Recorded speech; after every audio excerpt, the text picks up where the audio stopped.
I think we're at a point of visual effects where computer graphics has been around so long that there's nothing new or fresh about it as a technology. So now it sits there as just one of any number of different techniques.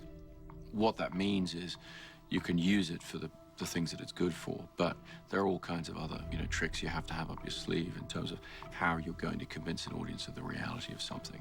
What we wanted to try to do with Interstellar was to use techniques that would be timeless, where we would create visual effects shots that will stand up to scrutiny in the future.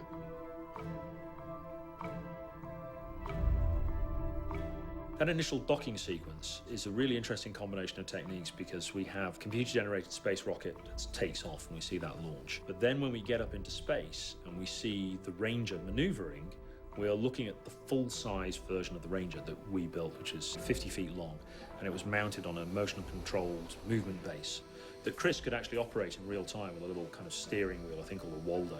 And that gave us a real sense of physical reality to the spacecraft that's in the foreground. But then when you see the Endurance come into view, that's our 15th scale miniature model.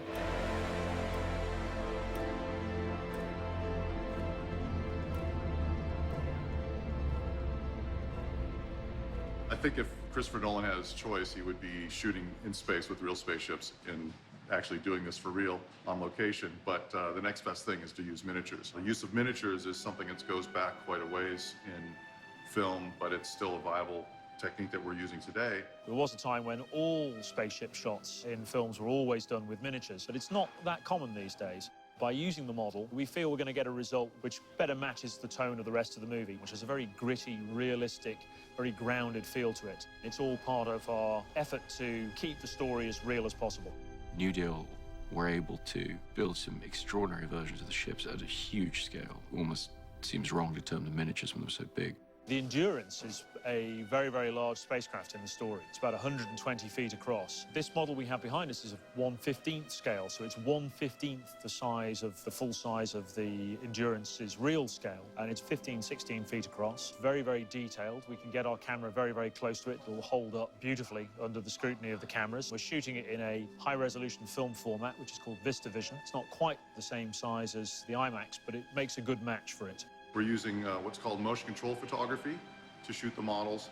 Motion control is this process where the camera is mounted on a big computer-controlled crane, so you can very precisely control its movements. In conjunction with Hoyter, our DP, they eventually settled on a very realistic lighting setup. It took very, very long exposure times, but there really was just one source, very distant, to represent the distant sun or the glow of the distant black hole. So the lighting conditions on those